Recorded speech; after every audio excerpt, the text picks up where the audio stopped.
Welcome, everyone, to Creativity-Hive's weekly program.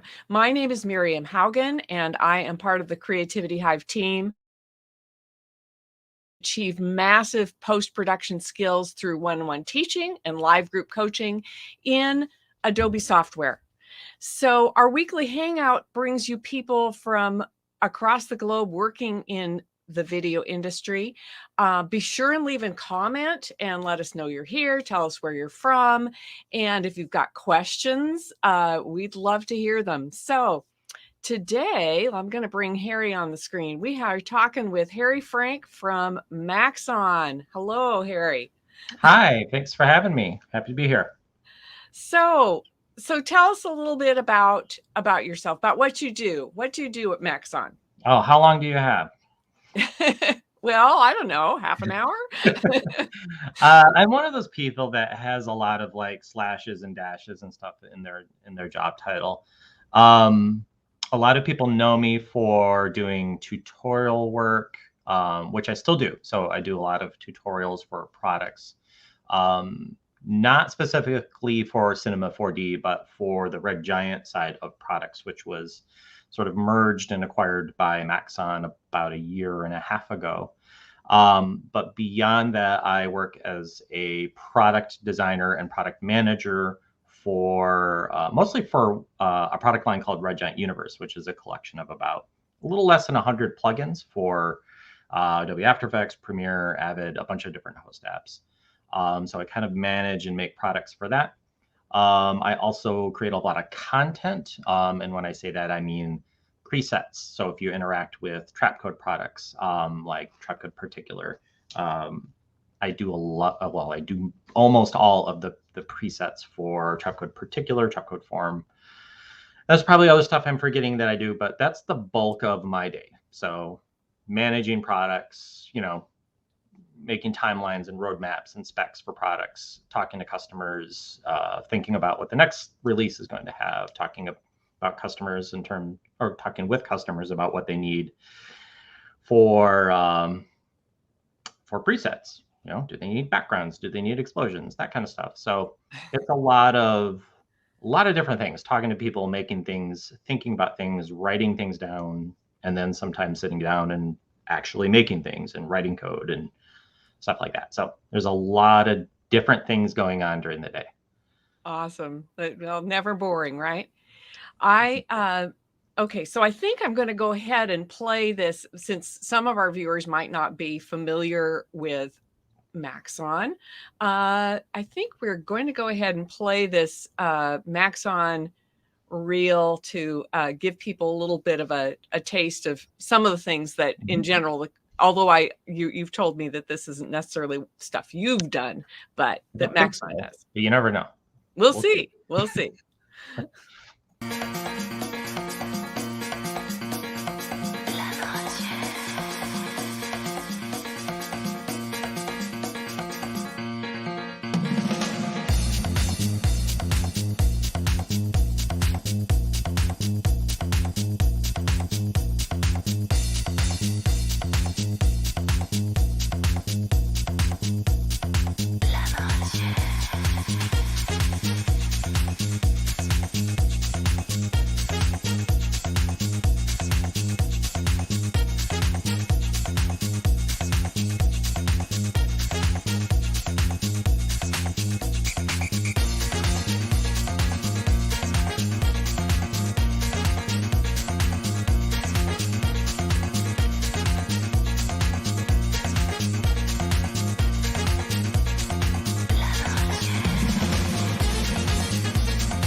Well, that was interesting because I hadn't seen that one yet. How about that?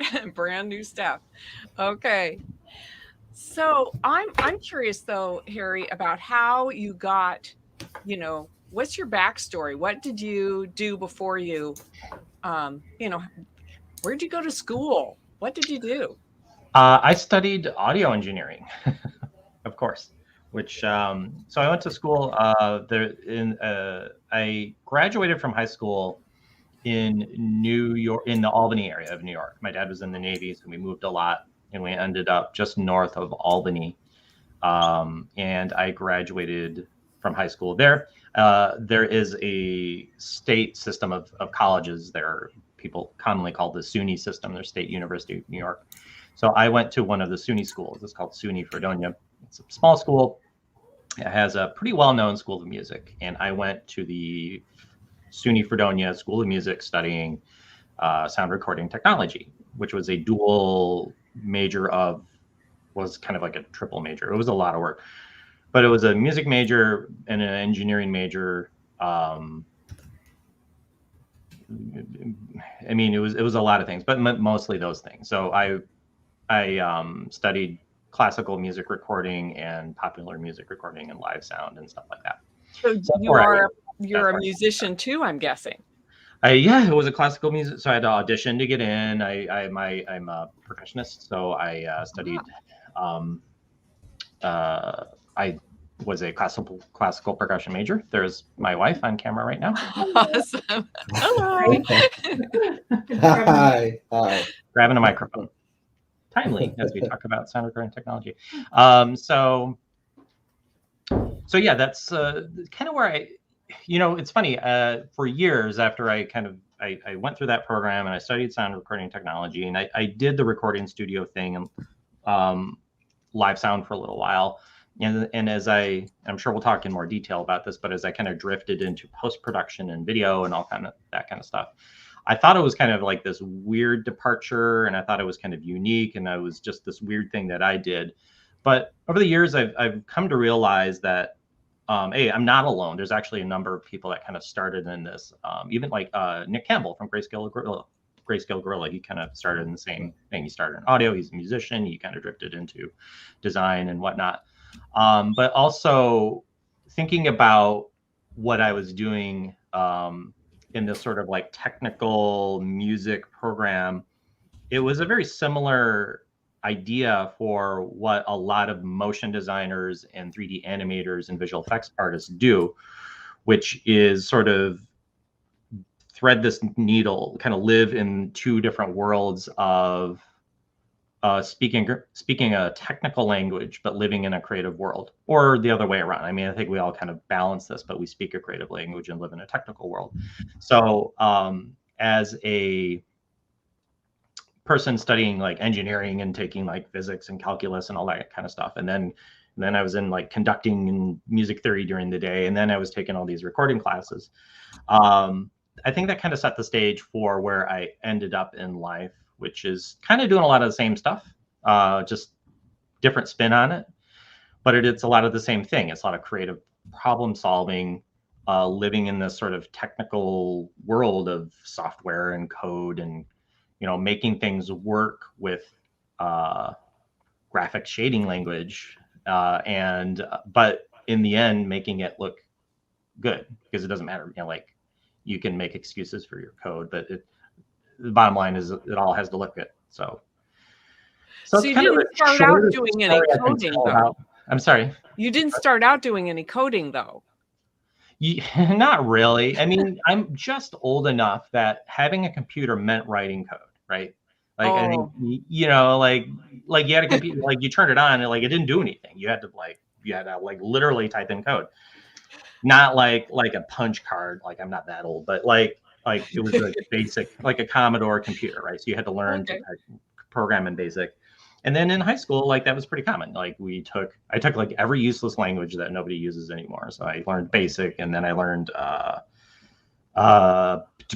Turbo Pascal, and then in college I took Fortran. Like all these like I don't know. I'm sure it benefited me in some way. I don't remember any of the specifics. So I took programming throughout the years, but I think in some way, much like language, like when we acquire a new language, like learning programming, despite the specifics of like the weirdness of Fortran or the weirdness of Turbo Pascal, I think it starts to wire our brain in a certain way that we think in terms of code, we think in terms of loops, and we think in terms of functions and stuff like that. And that's applicable to any language, really. So it does kind of, I always kind of equate things to language like that. Yeah. Well, music is actually a mathematical language. We just use instruments to do it.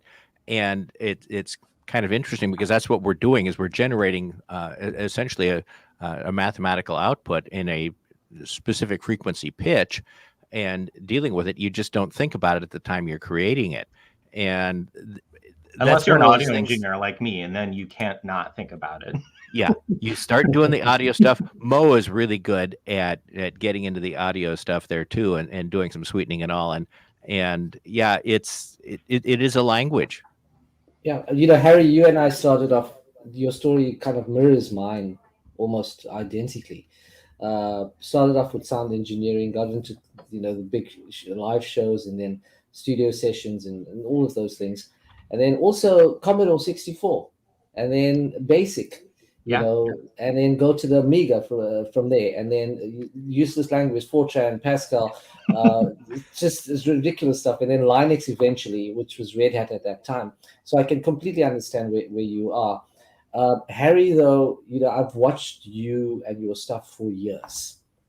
I've always wanted to meet you, eventually, because I've been watching you since your presets for Particular, in fact. The holiday packs, and when Dave Winson also came out with some preset packs. Oh yeah. It was a while ago, quite a while back. It was a while ago.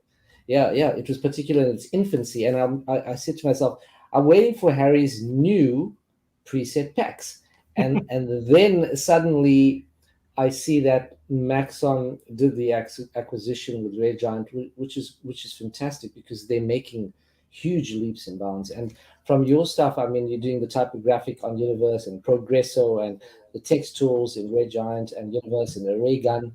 And on top of that, you're doing a lot of cool presets that you kind of give away almost. What is it like having moved over from Red Giant and now at Maxon? I mean, is there much of a difference between the two? Oh boy. There's a lot to unpack there. I mean, there's an ocean divide, there's a language I don't want to say division, but there's just, and not that any of this is bad.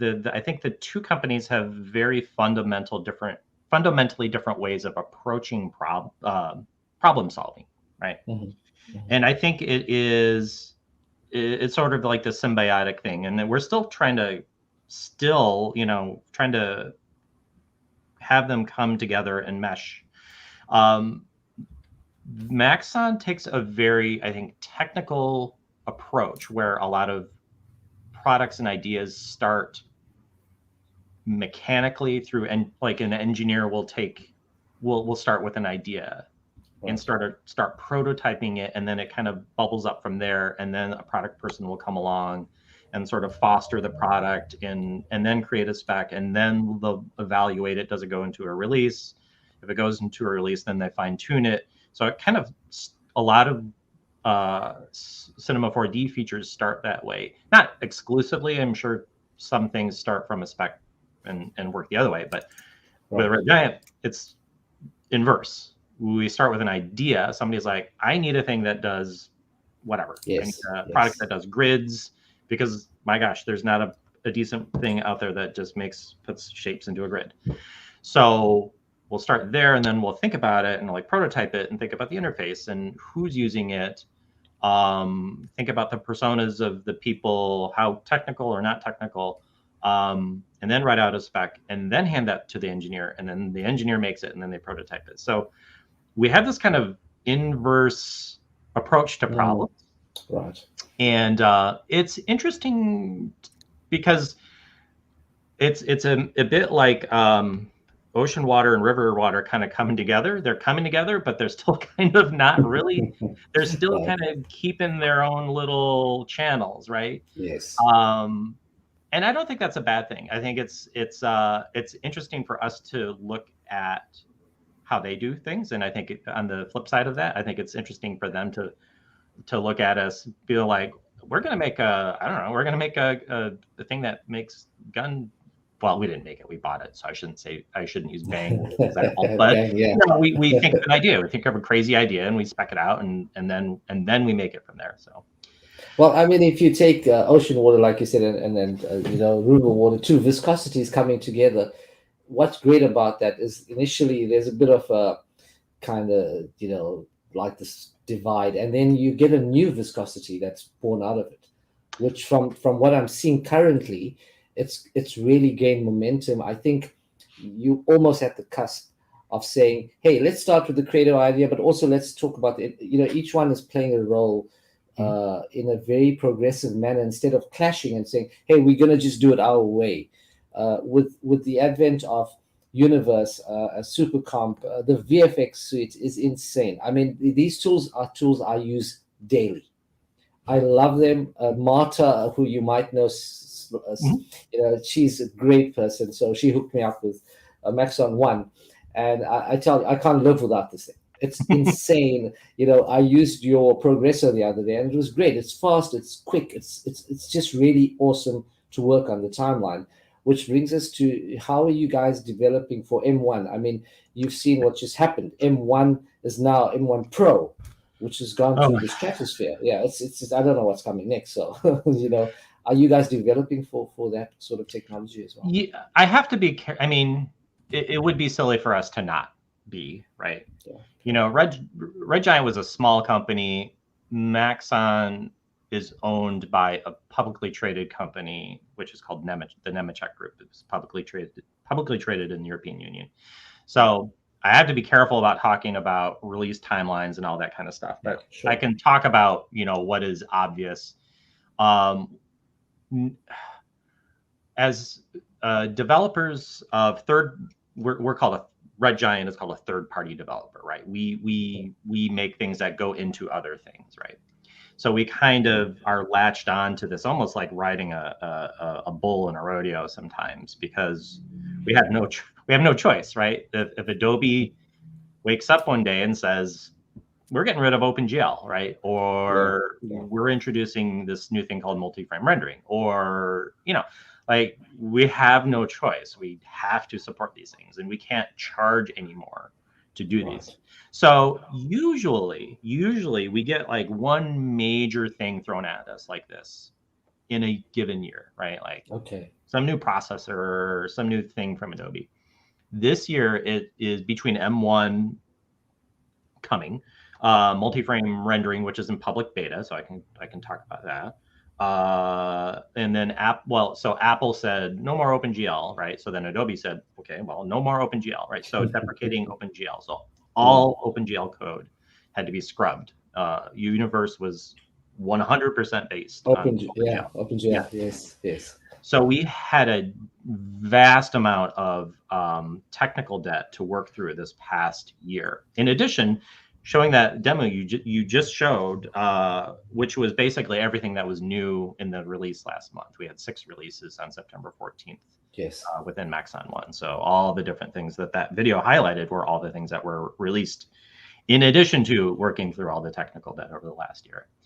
So take all that. So just, a lot, because, we hear on Twitter, like, what's up with M1? Why haven't you released it yet? The development kit was released last year. And like, there's so much to do. We were caught off guard by Premiere coming out for M1 because After Effects is not out for M1. So we're in this sort of asynchronous release with Adobe. Right. Adobe's great. Like, they're very open with us to the point of which they can, as far as they can be as a public company too. And so I don't know their M1 release at all. Like, I haven't heard a whisper it. So we have no idea. So we know we have to hit that. Right. So, absolutely. So it would be silly for us to not be working on M1 for M1 support. So, yeah. Okay. I think my role here is for all the ignorant people out there. What is M1? It's a new processor type from Apple, basically. It's a new chip. And it's got like 3 different names. Sometimes it's called M1, sometimes it's called ARM, sometimes it's called Silicon. And honestly, I probably should know the difference. I'm sure there is a difference between all those, but I'm going to admit I'm like, I don't know. It's a new processor, and it's very fast. It's very, it's just different. It's got different architecture, and code has to be not rewritten, re-optimized to work, to take advantage of everything that the chip has to. That must drive you crazy. That's we that's have this the product and now it doesn't work. We're stuck to it. Like we have like, what are we gonna do? Like, yeah, we can either stop making plugins, or we can keep up with the landscape that we've committed to. So yeah, well, Miriam, to answer that question, M1, Intel was making, and AMD were CPU, the processing unit chips. They were producing it at Silicon Valley forever, Harry. From the time of x86 and all of that. So Apple has come along, and Apple wants, as usual, to build its own ecosystem. yeah, they've done it with MacBook, Apple done it with the iPhone. we're going to do it our way. So we're going to do it our kind of our way, and the rest of the world just has to use our stuff or else. Mm-hmm. And but they do it very well, which is what makes a lot of difference. So they've developed. It started with ARM, and it developed into their own little chip. Well, not little, but it's a really phenomenal chip. And they came up to the M1 as a test bed, released it. It was blisteringly fast for a tiny little thing. And now they launched the M1 Pro and now the Max for serious. I mean, you got to see this thing in action. It's insanely fast. So all the code written for the Intel chips, the architecture is completely different. They got to rewrite code for the M1 chip. And I think Intel is going to have a difficult few. Well, maybe they'll last a year or two. I don't know. I'm just kind of predicting that. But, Harry. Yeah, well, the fortunate thing about the OpenGL deprecation, and this is probably largely why they deprecated it, is everything, at least on Mac OS, was migrating to Metal, right? So Metal is the Apple's version of OpenGL, right? So it is. It's so for those that don't know, like OpenGL, it's everything that calculates on the graphics card, right? So CPUs are great for what CPUs do. GPUs calculate surfaces and material and geometry and reflections super fast. They do so much processing simultaneously. Mm-hmm. There's certain things that GPUs can't do well, but so anyway, they have their own standard of how things are to be written. Anyway, and so there's CUDA on Windows and there's Metal for Mac OS. So everything that's quite another debate altogether. So you got NVIDIA and AMD, two GPU manufacturers, in which Apple said to NVIDIA, "Hey, NVIDIA, we like your code." Because we want to do something different, and NVIDIA said to hell with you, and Radeon sold their soul really, and Apple developed metal cards, which they're going to come out with their own line of metal cards. So NVIDIA is no longer supported by metal, which really is a suckish thing, because a lot of people have bought great NVIDIA cards, but they just don't work on Mac. So from High Sierra upwards, there are no drivers that are signed by Apple to work on. So you're stuck. So you have to move over to NVIDIA. So Apple just kind of is shifting not shifting, it's pushing it's making the tide actually, but it's leading to some great new architectures which are seriously powerful. And guys are now, I'm not sure if you watch the second portion of that Apple release, where people are now able to do proper visual, I'm talking proper high-end feature film visual effects on a notebook, on a MacBook. It's never been done before. It's insane. The Maxon CTO, the chief technical officer, was a part of that Apple presentation yesterday. Yeah, I did see that. And then Adobe's Megan Keane was there as well. So they got all the players involved. Very clever way to do the video. They didn't do it in the sterile stage form. They did it kind of very cool. Tim Cook was there dancing around in the field. I don't know why he dances in the field, but he kind of dances around. He was pretty excited, I think, about everything. All this technical stuff changes so quickly. I start to just kind of disconnect from it. You know, I keep like a surface level understanding of what's going on. I let the engineers, they do the, you know, they do the kind of engineering, stuff. and I focus on the you know, that I guess that's why, because I focus on the products working, and if they can go faster, then I great. feel, Harry, your the arena that you play in, the visual effects arena, which is where Maxon One comes in, where Red Giant plays, is very crucial because it makes the visual effects workflow, motion graphics workflow, anything in After Effects, we're talking about Adobe stuff, it makes it a lot of fun. My question to you, though, is it enough for you to say, okay, take this plugin and use it? Do you think in an age where scripting has really come to the fore, it's making people lazy instead of going into, you know, applications like Blender or Cinema 4D, which, you know, is now completely revamped to 25? Or, you know, is there a place for it right now, do you feel? And what is that place? Like specialized tools that do specialized things versus doing them on your own, right? Like starting from scratch. That's correct, yes. I'm sure there's the argument could be made that there is some of that, but I think at the same time, it also it introduces a level of equity that is also beneficial, right? Like it lowers this, it puts fewer hurdles in place for people to get into visual effects, which I think is wonderful, right? Yes. Like I don't know, 15 years or 10 years ago, maybe 10, I know, like there was a time where if you wanted to get into visual effects, it was impossible, right? Like you buy a camera, you had to have Nuke or whatever, you know, like it, you know, and that's where that's why After Effects flourished, right? It was this sort of desktop solution that, you know, so, and that's nothing new. So I think introducing more solutions that make things more and more equitable, I think that's great. Now, beyond that, I'll say this, anything with a preset, people are going to go for the presets, right? Like, yes, definitely. We can point to data that just says this. In fact, if there are presets, they will go for the top row of presets. That's just our nature. So hey, I want things to be easier, right? Yeah. Don't make me think too much.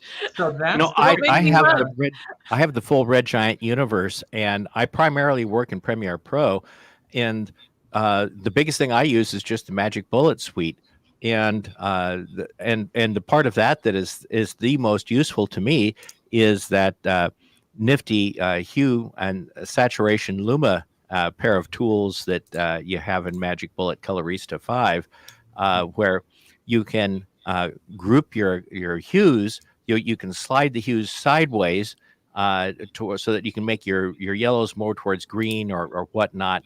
But you can also change things so that, like, say, some hues are darker than they would be otherwise. And there's all kinds of things that you can make major changes in that tool in a hurry that are slicker than it's not to use, and it's fun. And I've played a little bit with Trapcode and a couple of the other things that I have, but I haven't bothered to get to them. And besides that, I've got Mo.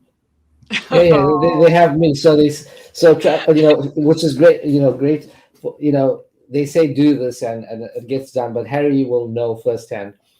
They see something really cool and they say make a change, and it's like Microsoft Word. You know, clients say this. They think you just type it out, and they don't realize the process, especially with, you know, particle systems. And now it's gotten even more complex because form and particular have met one another finally. I could not wait. I was waiting for years.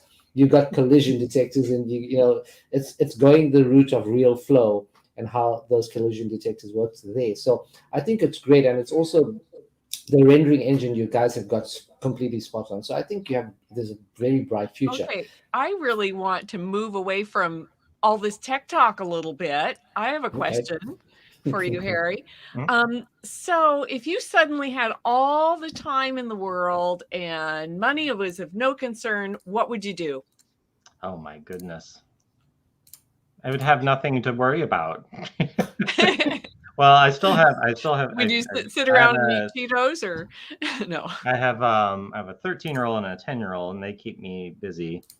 Just I'll be honest. Like, I mean, the last couple of years have been, I think, difficult for everybody, and this past year has been particularly just it's just felt like life is a treadmill, and I feel like I'm just starting to get off of that and think beyond getting up, punching in, doing the thing, cooking dinner. It's like this year's felt like just being stuck on a spaceship, right? Because there's just been so isolated, and so it's been hard to think beyond that. Like, well, what would I do if I could do what I want to do? But I have You thought almost about, have to add in. So what? And there was no yes, and we can actually be around people or do things. Yeah. I've thought about this in the past, and we were talking. I touched on this earlier a little bit about equity and whatnot, and I do struggle with how, at best, like we can say, oh, Maxon one only costs whatever, 100 and something a month, whatever. Or this camera, an iPhone, which iPhone has a built-in camera and it's great, and that's only $1,000. Like, I still think there's a lot of work to be done to break down even more of the barriers that exist, because I think there's a lot more talent that we are missing because of barriers, of financial barriers, or just how people, because I grew like, my dad was in the Navy. I grew up with he was a single parent, and we didn't make a lot of money. And I was always that kid that felt like, everybody else was going on vacation to Florida, and we went to like my grandparents' house, and like it was a struggle. And when you grow up feeling like the have not amongst the haves, it just kind of sucks, and that's always been a focus of mine, of like design and animation and VFX. It's an industry, but it's a cool industry. Like, I mean, not to discount, there's so many fields that I'm sure people are passionate about, accounting or engineering, but like, there's something unique about what we do that is a very fine line between hobby and job, right? And I think there's so many people that would be great at this and be great designers if they had the tools and the mentorship to have this. So I've thought about this, like, if I had to, like, here you go, Harry, there's all the money in the world and all the time that you want, is to kind of still focus on this industry, but find ways to incubate new artists in areas and just try to break these barriers down, get into underserved areas and underserved communities, and just people that don't have the tools or the mentorship or whatnot.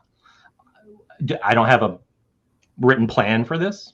I have, I've actually made a few contacts recently that are kind of based around charity work and this kind of stuff. So there's just not enough hours in the day, but somebody waves a magic wand, I think that would be a pretty good thing to kind of stay where I am, but pivot into something that is more impactful on the world than beyond what I'm doing now. Well, the colorists that I work with include a number of ones that have been, they're like Miriam and I, they're of a certain age where they've been around long enough to have seen the advent of computers and everything. And so they started with film and then went to tape. And, they point out that people talk about things being expensive now. Well, 15 years ago, if you were going to set up a colorist suite, it really had to be in a major facility, because you were talking somewhere between $120,000 and $350,000 worth of gear that you bought, that was turnstile gear that you bought from a company that came in and set it up in that room, and you worked your color correction on that, between 150 to really $400,000. And that's without laying anything off to tape. Yep. Because I was going to say, your decks are going to run that much just to have a source and destination. So yeah, that was just what you worked on, not Yeah. what the rest of the facility had to have. And so now when they're talking about, you know, some of the colorists, they'll go for outrageous machines. I'm amazed here. I've got 128 gigs of RAM on my desktop, and some of those guys are going, well, yeah, it's hard to work with only 128 gigs. And you're like, whoa. But then the stuff they're doing, you know, they've got 2 or 3 GPUs. They've got an external GPU. They've got all the Blackmagic DeckLink cards and everything. And you're still looking at $15,000 to $20,000 in their computer. And, but they point out that, man, this is cheap. You know, when they started out, geez, you know, they wouldn't have thought anything about dropping this kind of money. And so, yeah, the whole democratization of being able to do something is just spread out dramatically. Yeah. I mean, it's a good point we've made huge strides. And I remember being young in this industry, like running tapes around town and stuff like that, and sitting in these suites and thinking, like, how in the heck do they even afford? Like, how do you charge, even in the 90s, like, how do you charge enough to support this $200,000 switcher and this $50,000 deck and this other $50,000 deck? Because you got to have 2, right?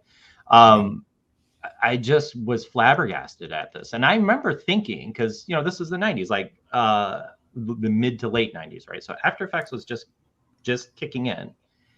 And a lot of agencies, I won't name any specific 4-letter ones, but a lot of agencies were like, no, you know, we don't, you know, we're going to go to these fancy suites with the kitchen and the sandwiches and the, you know.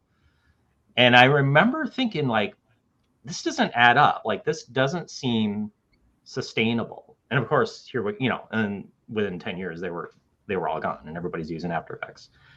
I mean, I hate to be like, I told you so, but like, it is a good point that we have made huge strides. I think there's still a long way to go, but it is different. It's definitely different than what things used to be, where it was just $250,000 just to even think about turning the lights on and running an edit. And some of those things had such a short shelf life too. I mean, Miriam and I came out of a studio portrait photographer background, and back in the late 90s, early 2000s, when digital was first coming in, we still had a lot of the film labs that were that had a trade that was exclusively portrait studios, and there were quite a few of these around the United States, and some of them were pretty big financial operations. And so when digital first started coming out, they got some of the gear that could work with digital, and it was cool, and it was groovy, and it had amazing technical capabilities for the time, and it only cost them $250,000 to $500,000 to put in. And that gear was usable for a year or 2 before it was replaced by something that was about $70,000. And there were a number of labs that had that were the early, you know, they were the big notable ones, the early adopters that put in, you know, a $500,000 system that a year later they were just going to throw out the door. And that was just a financial crunch on them. That some of them just didn't survive that kind of decision. Somebody made a lot of money on that. Yeah, Baseline came in and it's $1 million here, whatever. It was just ridiculous.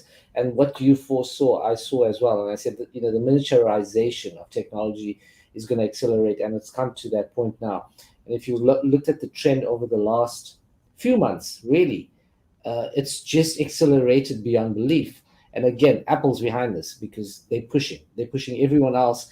Everyone's accelerating together with them, and there's going to be a massive shift in the paradigm again, probably in the next 2 to 3 months. But we'll wait to see what happens. Harry, my question to you would be, what are you currently doing? What are you busy with without going through any NDA issues?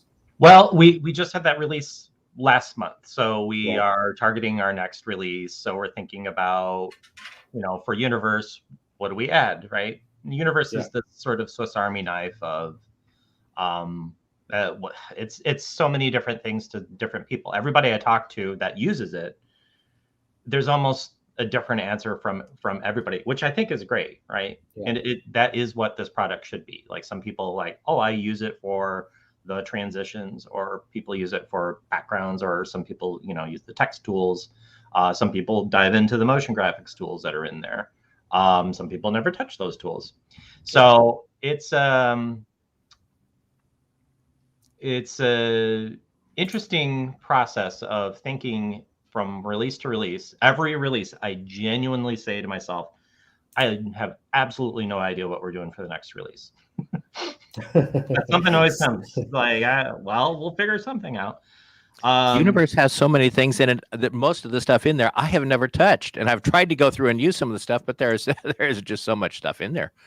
Yeah, I mean, I think we could do a better job informing people about the tools. We have like a getting started for each tool, but beyond that, we don't have a lot of. Well, the training team has started to add more and more training for it, but I think we could do better. But yeah, so we're working on new tools. Thinking about. Here's a kind of small request, perhaps. Okay. There is a company that makes. Well, I'm not afraid to say it, though.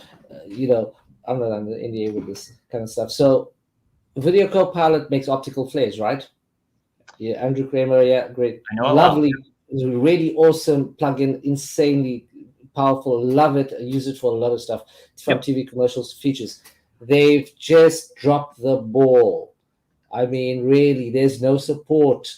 If you go into, using it in After Effects now, you don't see the presets. There's a weirdly horrible workaround. You need to change your monitor to sRGB color space in order to see the previews. I've never heard of anything this ridiculous. So you have John Null's Light Factory still in existence from a long, long time ago, right? Which is insane. It's hanging in there, yeah. It's hanging in there, absolutely.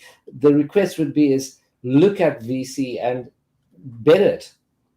The whole world would love. Well, I'm talking from just myself anyway, but it's just something that would be lovely to see somebody come up with something that's they gave it a nice name, optical flares, but a flare studio would be great. Just putting it out there in the universe. Excuse the pun. You're not in on any of our roadmaps, are you? No. Okay. Maybe. All right. Well, that would be awesome. Yeah. Trying to decide what I can say. I can see that. I love it. Gee, we've put Patrick Palmer and Victoria Neese and Christine Goldby and a couple others in a similar situation where they're sitting there going, it's funny because Christine was the former, she's my boss and neighbor, former neighbor and former boss, which not a lot of people can say that about somebody. But she was also the product manager of VFX, which handles the lens flare side of things. Anyway, I would say that yes, there's lovely. Thank you. Things coming. That's all you have to say, Harry. I believe you.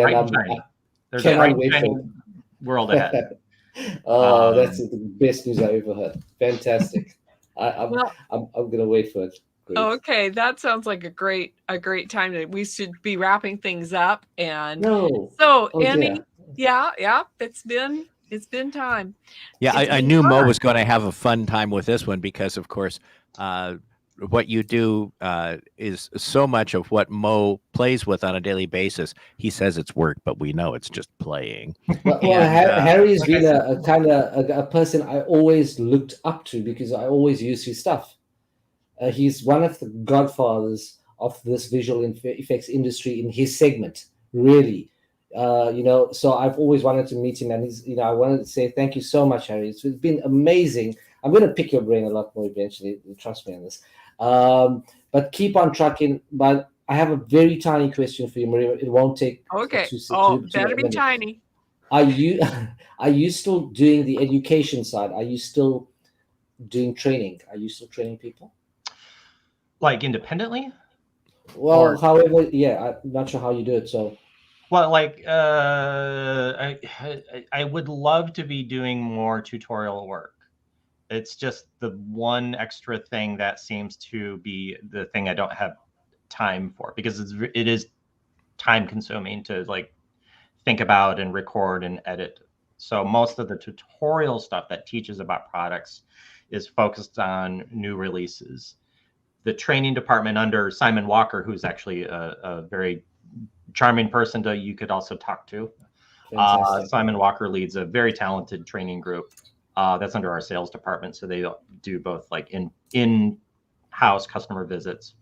Is Simon living in the Portland area now, or just visiting a lot? He is. He met our former marketing director who now works at Intel. They got married, so he lives in the Portland area, in Hillsboro, I believe, or Hillsboro area. Because I've talked with him at NAB on a couple occasions, and I saw all of a sudden he was posting a whole bunch of stuff on his Instagram out of the Portland area, and he's going, "What?"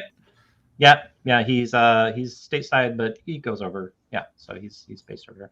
So yeah, they have a Cinema 4D and Red Giant and Trap Code Universe training stuff. They do live events all the time. So there's a bunch of training coming out. I do miss doing that stuff, but it's just like, well, you can only do so many things. There's only so many hours during the day, and right. Yeah. Well, if you want to give back to the community, like it's something that you seem to be very passionate about, just as we are, we'll knock on your door at some time. Okay. Yeah.